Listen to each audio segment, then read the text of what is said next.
C'est toujours un plaisir pour moi de vous retrouver chaque vendredi soir pour le compte de notre émission Mon Business. Cette émission qui tourne ou alors qui gravite autour du monde des affaires. Et aujourd'hui, nous allons essayer de toucher un point particulier, celui qui concerne le prêt bancaire auprès des entrepreneurs. Nous en parlerons sur ce plateau avec Monsieur Christian Pandy. Mais juste avant, je vous laisse découvrir cet élément et on va se retrouver juste derrière. L'investissement bancaire auprès des entrepreneurs a retenu notre attention cette semaine car c'est l'une des difficultés principales à laquelle est confrontée la majorité de nos entrepreneurs. Partant de sa définition ou de sa compréhension, un prêt bancaire est une solution de financement très largement utilisée par le créateur d'entreprise et donc d'une manière générale, un projet bien préparé, cohérent et porté par un ou plusieurs créateurs motivés aura donc toutes les chances d'obtenir un financement bancaire. Mais si tout semble si simple, qu'est-ce qui empêche jusqu'alors cet accès auprès de différents entrepreneurs? Restez avec nous pour pouvoir clarifier certaines zones d'ombre que vous pouvez avoir face à l'investissement bancaire auprès des entrepreneurs. Voilà, c'est donc là une séquence qui vous a carrément peint le tableau de ce que sera ce numéro. Nous sommes sur ce plateau avec Monsieur Christian Pandy. Bonsoir Monsieur Christian. Bonsoir et bienvenue Madame sur notre plateau. Merci pour votre invitation. J'espère que vous allez bien. Oui, ça va en tout cas. Alors en qualité de qui vous parlez aujourd'hui? Alors, Christian Pandy, c'est un économiste de formation d'abord, un ancien banquier, un consultant en stratégie de développement d'entreprise avec une particularité dans l'élaboration et la conception des business plans. Ça tombe bien, hein? Vous avez dit que vous étiez un ancien banquier. Oui. Nous parlons aujourd'hui de prêts bancaires vis-à-vis des entrepreneurs. Okay. Alors, quels sont les rôles que doivent jouer les banques auprès des entrepreneurs? Bon, déjà par définition simple, les banques sont des intermédiaires financiers, c'est-à-dire ce sont ceux qui rapprochent ceux qui ont l'argent avec ceux qui ont besoin de l'argent. Okay. Donc, en général, les dépôts que les banques attirent auprès venant de leurs clients servent à financer les entreprises ou les entrepreneurs. Okay. Ça semble tellement simple, hein, partant de votre définition, mais les entrepreneurs, parce qu'on reçoit pas mal d'entrepreneurs sur ce fauteuil, et les entrepreneurs se plaignent par rapport aux prêts bancaires. Ils disent qu'il faudrait gravir carrément les montagnes pour arriver à accéder à un prêt bancaire. Qu'est-ce qu'il faudrait savoir en tant qu'entrepreneur avant de recourir à un prêt bancaire? Bon, déjà, il faut savoir c'est comment fonctionne une banque et comment une banque sélectionne en fait ses clients. Donc, les banques, elles financent les entrepreneurs. Là, il ne faut pas dire que elles financent pas. Elles financent les entrepreneurs. Qui a attiré mon attention. Donc, quand on parle de sélection, ça veut dire qu'il y a des critères sur lesquels les banques se basent pour pouvoir sélectionner les clients avec lesquels ils vont travailler. Donc, déjà, il faut avoir déjà un certain historique financier. Donc, quand on parle généralement des états financiers, ça permet juste à la banque de se rassurer que l'entreprise ou l'entrepreneur en question a un historique financier qui est rassurant, qui permet de se rassurer qu'il a une stabilité dans le temps, qu'il produit un chiffre d'affaires intéressant avec un bénéfice conséquent par rapport au montant de prêt qu'il est en train de solliciter. Par là, on entend ancienneté. Est-ce qu'il faudrait nécessairement être ancien dans l'entrepreneuriat pour arriver à accéder à un prêt bancaire? Je dirais oui et non. Je dirais oui et non, parce que être ancien dans l'entrepreneuriat, c'est-à-dire que vous avez déjà une activité qui fonctionne. Donc, si vous avez déjà une activité qui fonctionne, évidemment, ils vont vouloir voir quel est l'historique. Donc, que vous soyez client de la banque ou pas, si vous avez la possibilité de fournir à la banque les éléments qui lui permettent de retracer l'historique financier de votre entreprise, c'est déjà une bonne chose. Si ce n'est pas le cas, ça dépend maintenant. Vous voulez vous lancer, si vous voulez vous lancer, idées. Oui.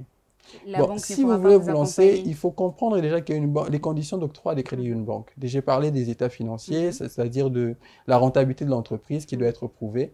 Deuxièmement, il faudrait qu'il y ait des garanties. Parce qu'une banque, elle fonctionne avec, elle octroie des crédits sur base des garanties qu'elle a, que vous lui donnez en fait. En général, on parle des hypothèques, c'est-à-dire des biens immobiliers que vous donnez pour pouvoir garantir le prêt, c'est-à-dire s'il y a un problème de solvabilité, la banque peut pouvoir saisir l'hypothèque pour pouvoir vendre et récupérer l'argent. Ça peut aussi être de l'argent, c'est-à-dire un fonds de sécurité, généralement ce qu'on appelle des fonds de garantie qui peuvent permettre aussi à la banque de pouvoir vous accorder le crédit parce que l'argent que la banque vous donne n'est pas son argent. C'est l'argent des clients. Ça peut aussi être l'argent d'un partenaire financier qui a déposé dans les comptes de la banque pour pouvoir faciliter l'octroi des prêts. Ce n'est pas son argent. Donc, elle vous donne, elle doit récupérer cet argent pour le remettre à ses clients, généralement avec une rémunération ou pas, mais au moins elle doit restituer cet argent-là. Donc, c'est pour cela qu'elle se rassure que vous aurez la capacité de pouvoir honorer l'engagement que vous aurez pris avec elle. Est-ce qu'il y a des différents points qui peuvent faciliter un prêt bancaire auprès des entrepreneurs ici dans notre pays? On va rester dans ce contexte. Oui, il y a plusieurs points. Maintenant, ça dépend justement de ce qu'on définit en tant qu'entrepreneur. Ça dépend maintenant de ça. Parce que il y a des entrepreneurs...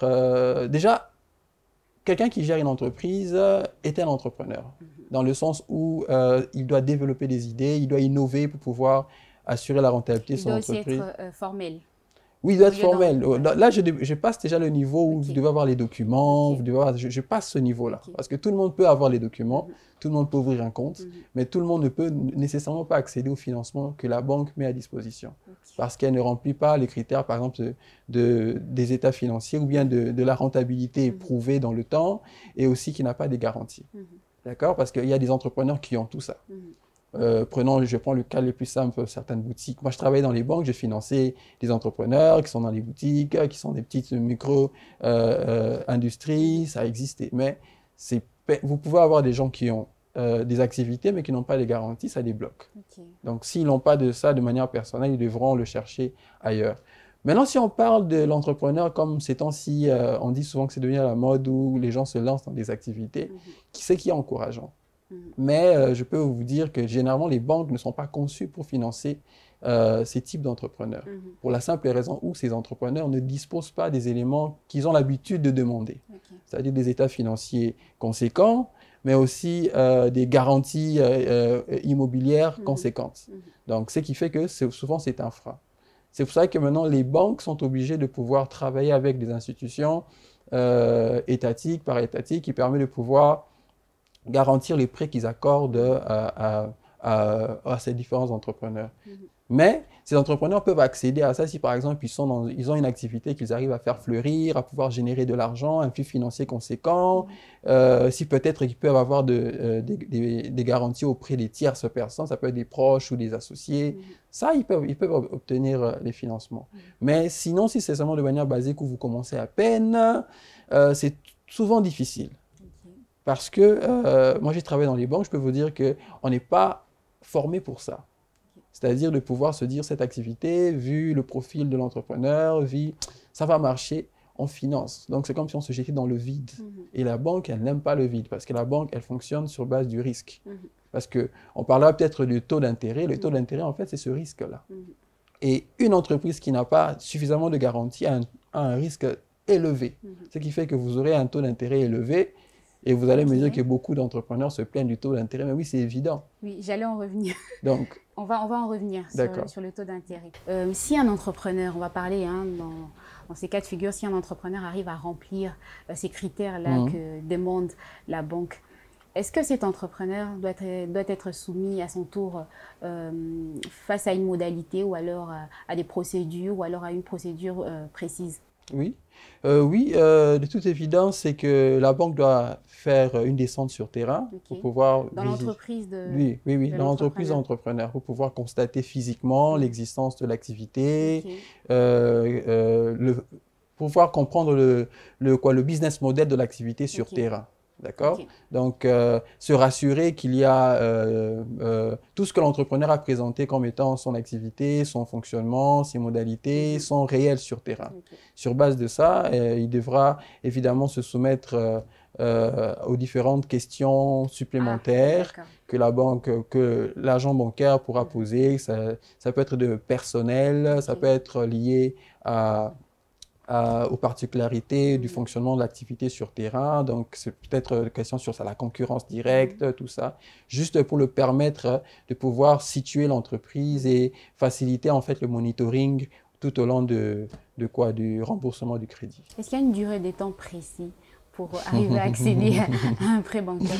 Je ne pourrais pas définir ça comme une durée de temps précis. Ça dépend de la taille de l'entreprise? Bon, ça dépend de la taille de l'entreprise, ça dépend aussi du temps je peux dire, du processus interne de la banque. Ok. Parce qu'il peut arriver que la banque a des jours fixes pendant lesquels il statue sur les différents crédits à octroyer. Donc, peut-être vous êtes dans un pipeline qu'il faudra respecter. Ok. Donc, ça dépend. Donc, l'idéal, c'est que ce soit le plus rapidement possible parce qu'il y a des entreprises qui sont dans l'urgence immédiate. Voilà. Ça peut être un besoin de dédouanement, ça peut être un achat d'une machine particulière, ça peut être un marché urgent qu'il faudrait fournir. Donc, c'est vrai que ça pose maintenant un problème sur ce point-là. Alors, il faut maintenant que les deux parties, la banque et l'entrepreneur, puissent en discuter. Se mettre d'accord. Oui. Alors, on va revenir sur le taux d'intérêt. Hein. Mhm. C'est un point qui fait très mal aux entrepreneurs, surtout ceux-là qui accèdent à un prêt bancaire. Oui.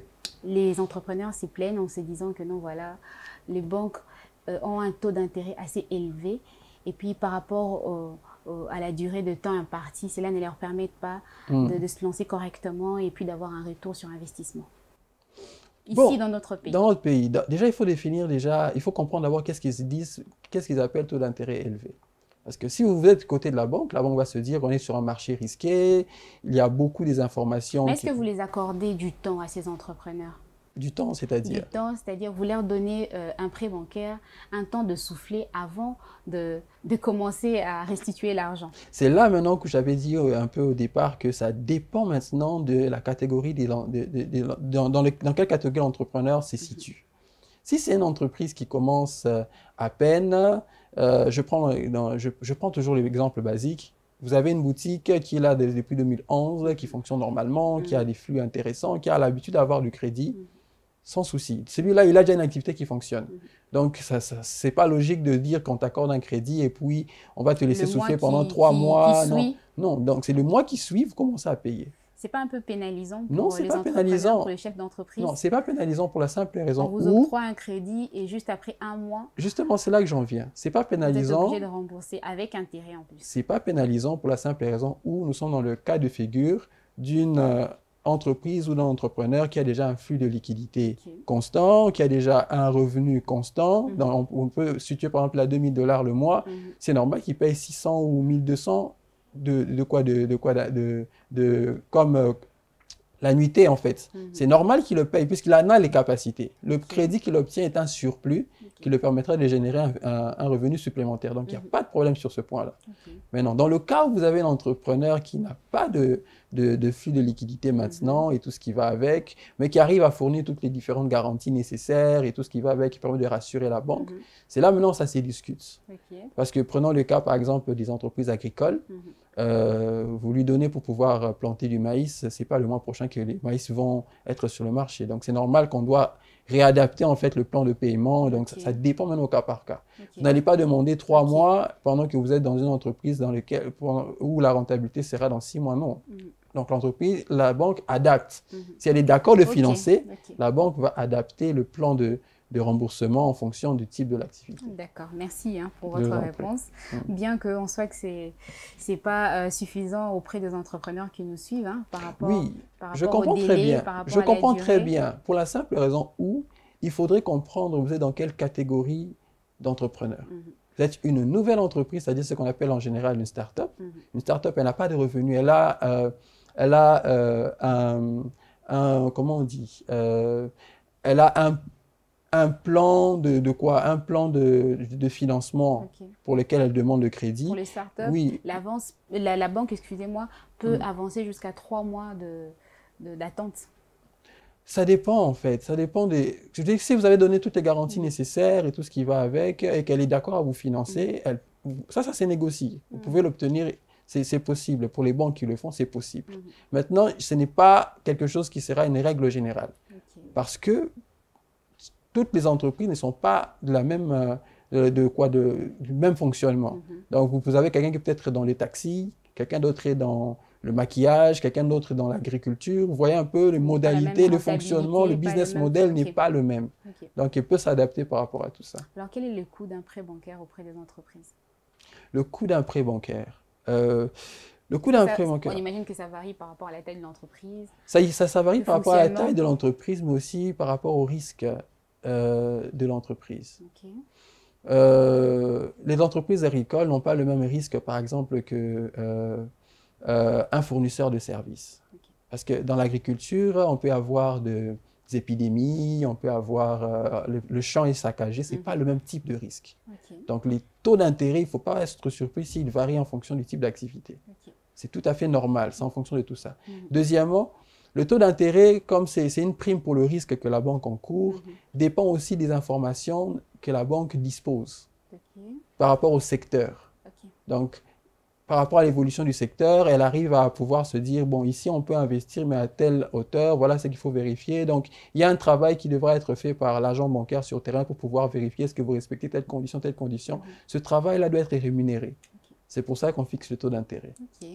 Donc, ce qui fait que le taux d'intérêt d'une banque à une autre peut varier parce qu'ils n'ont peut-être pas la même philosophie, ils n'ont peut-être pas la même conception du marché, mais aussi ça varie en fonction des activités. Ce n'est pas le même et aussi la taille du crédit que vous voulez obtenir.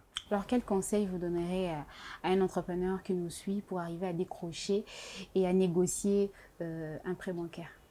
Déjà, il faudrait comprendre déjà comment fonctionne la banque à laquelle vous voulez vous adresser. Parce que ça peut être une institution de microfinance ou une banque classique. Il faut déjà comprendre comment elle fonctionne, dans le sens où c'est quel type de client qu'elle recherche.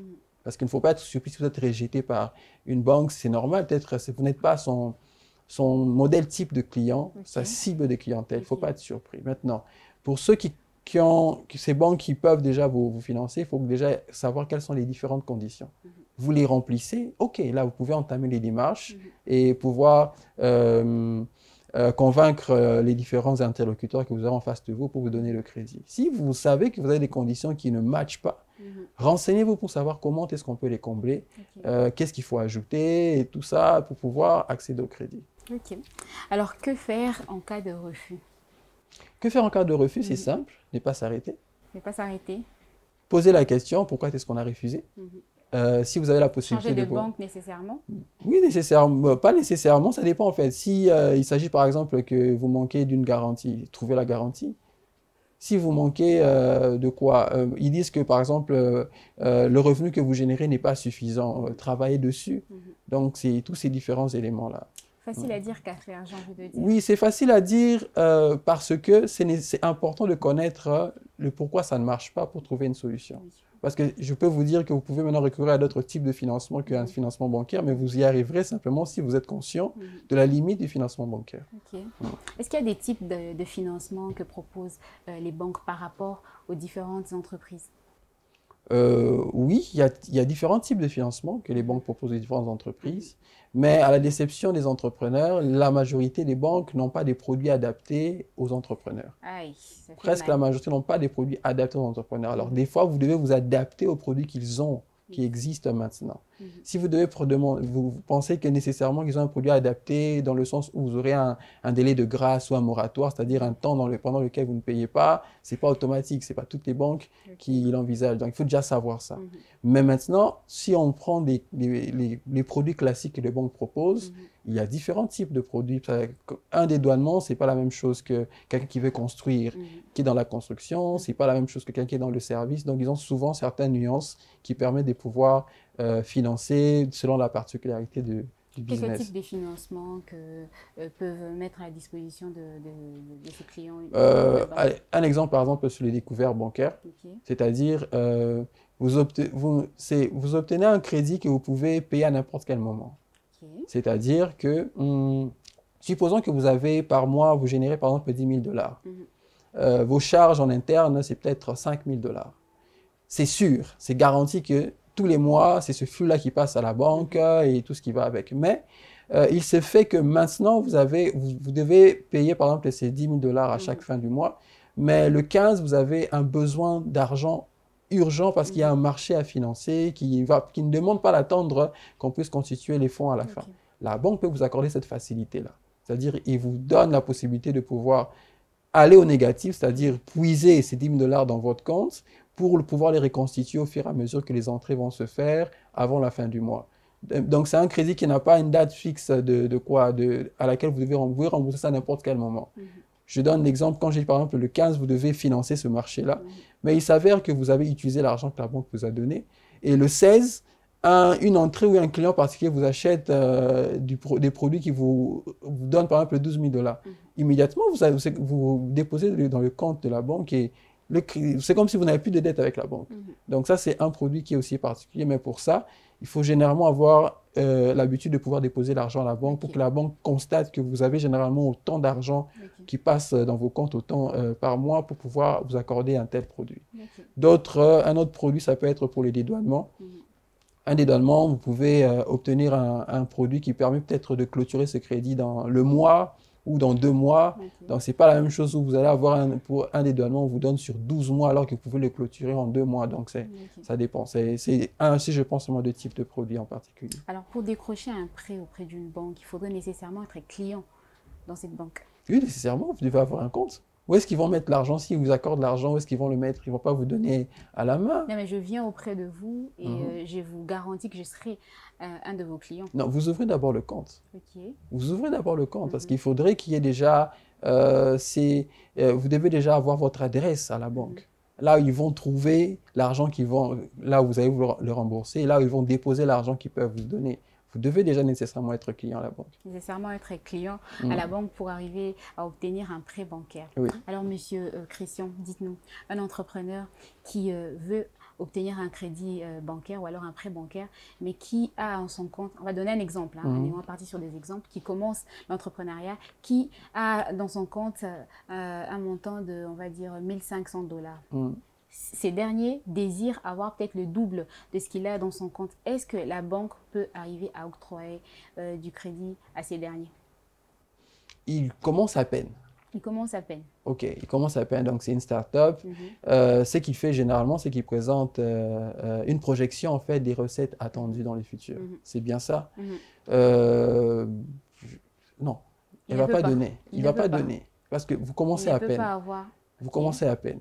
Maintenant, s'il doit vous donner de l'argent au-delà de la trésorerie que vous avez, qu'est-ce que vous donnez comme garantie? Là, je vais dans le cas où les banques sont d'accord pour le faire. Non, mais dans son compte, il a pratiquement la moitié de l'argent qu'il demande. Il a la moitié de l'argent qu'il demande, d'accord? Mais il demande 1500, il a besoin de 3000. La banque doit déjà avoir une garantie qui couvre le montant que vous demandez. C'est ça la particularité avec les banques. Si vous avez besoin d'avoir 30 000 à la banque, quelle est la garantie que vous donnez doit avoir une valeur supérieure ou égale à l'argent que vous demandez à la banque. C'est pour cela que quand on parle des fonds de garantie, les fonds de garantie, quand elles vous garantissent le prêt, elles garantissent en fait la totalité. Qui fait en sorte que la banque sait que si ça ne va pas, on a déjà de l'argent cash qui est juste à côté. Donc c'est un peu ça. Mais il y a certains entrepreneurs d'ici, entrepreneurs congolais qui se plaignent pour dire que les banques sont beaucoup plus favorables aux étrangers qu'aux Congolais d'ici. Bon, c'est parce que les étrangers ont accès aux garanties nécessaires. C'est pas un peu du favoritisme? Non, c'est pas du favoritisme. Ils présentent, ils assurent, ils couvrent les conditions que la banque donne. Vous voyez, par exemple, les étrangers ont une particularité où vous pouvez vouloir commencer. Et moi, qui suis déjà dans le domaine depuis très longtemps, je vous garantis auprès de la banque. C'est-à-dire, je donne les hypothèques dont il a besoin pour avoir accès au crédit. Je suis la caution, comme on dit. Donc, si ça ne va pas, vous venez me voir et je suis prêt à signer pour ça. Ce qui n'est pas le cas généralement pour nous, chez nous, les Congolais, c'est très rare. Et ces étrangers, en temps normal, ils forment une espèce de collectif? Oui, c'est tout à fait normal. Ils veulent réussir, ils veulent faire avancer leur communauté, c'est tout à fait normal. Rien ne nous empêche, nous, de le faire. Justement, un conseil à donner à nos différents entrepreneurs qui nous suivent par rapport à ces collectifs-là que font les autres vis-à-vis de la banque? Un conseil, c'est vrai qu'il faut pouvoir se fédérer, c'est vrai, mais aussi il faut pouvoir attirer les personnes qui peuvent vous donner de la force. C'est-à-dire que ce soit en termes de mentorat, que ce soit en termes de coaching, mais c'est surtout en termes de financement, qui peuvent vous aider peut-être avec leur propre réseau, avec leurs propres moyens, ou bien pouvoir attirer les différents supports étatiques que le gouvernement met en place localement pour pouvoir permettre que votre réseau puisse être assez fort pour pouvoir financer en interne déjà sans passer par les banques, ou passer par la banque, mais en ayant le support nécessaire pour que les banques vous accompagnent. Merci, Monsieur Christian Pandi. Aujourd'hui, vous avez parlé en tant qu'ancien banquier ou en tant qu'entrepreneur. Vous vous êtes également mis à la place des entrepreneurs congolais? Oui, je me mets à la place des entrepreneurs congolais, mais je préfère encore être réaliste. Parce que on ne peut pas toujours jeter la pierre auprès des banques, parce que si même vous étiez banquier, vous serez conscient des risques que les banques encourent. Vous ne pensez pas que le système est fait d'une certaine façon à pénaliser les entrepreneurs congolais? Non, tout système, entre guillemets. Tout système a vocation à être amélioré. Et l'écosystème entrepreneurial congolais, vous êtes d'accord avec moi, est en plein développement. Je ne dirais pas embryonnaire, mais en plein développement. Et ce développement-là va faire tomber les différentes barrières qui ont déjà commencé à tomber, et on doit continuer à pouvoir avancer. Diagnostiquer le problème, c'est la chose que nous devons faire. Maintenant, proposer les solutions et y travailler, c'est ce que nous devons faire au quotidien. C'est comme ça que nous encourageons en fait tout le monde à pouvoir entreprendre. Et on espère que les choses finiront par s'arranger. Merci à vous, Monsieur Christian Pandi. On est déjà arrivé à la fin de notre émission. Et si une personne est intéressée par vos dires, par vos orientations, comment doit s'y prendre cette personne pour arriver à entrer en contact avec vous? Je peux dire qu'ils peuvent nous contacter. Bien sûr, ils peuvent nous contacter au 081 001 66 05. Ok. Vous faites aussi office d'accompagnateur? Oui, évidemment, je fais office d'accompagnateur. Donc, en termes de consultance, nous aidons les entrepreneurs à pouvoir créer leur entreprise, en particulier dans le domaine industriel. C'est vrai que nous sommes aussi entrepreneurs de notre côté aussi, mais nous sommes disposés. On doit avancer. Le seul moyen d'avancer, c'est pouvoir chacun apporter sa pierre. Merci encore, Monsieur Christian Pandi. C'était donc là le numéro de ce soir, un numéro tourné pratiquement vers le prêt bancaire. Hein. C'est ce qui a constitué en tout cas notre émission d'aujourd'hui. Merci à vous d'avoir été nombreux à nous suivre comme d'habitude. On vous donne rendez-vous très prochainement. Portez-vous bien.